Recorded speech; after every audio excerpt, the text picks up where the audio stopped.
So, yes, I'm doing this in a pink fluffy dressing gown. So as you may have noticed, I do have a ring shoved through my nose. It is one of my favourite piercings, my septum. I absolutely love it. And I got a couple of titanium septum rings to possibly switch out for my plain one. So let's unbox them. She says, utterly unable to find a pair of scissors. Hairdressing scissors. So many uses. I got both of these on Etsy. Oh my goodness, this is so cute.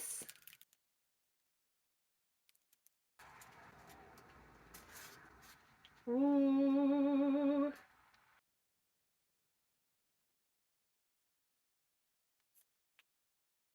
For like an idea.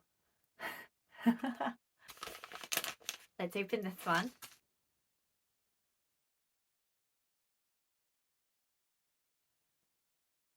I definitely think this is the one I'm going to put in.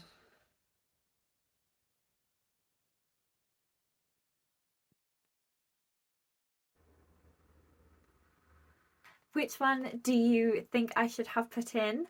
Let me know and then we will see if you're right.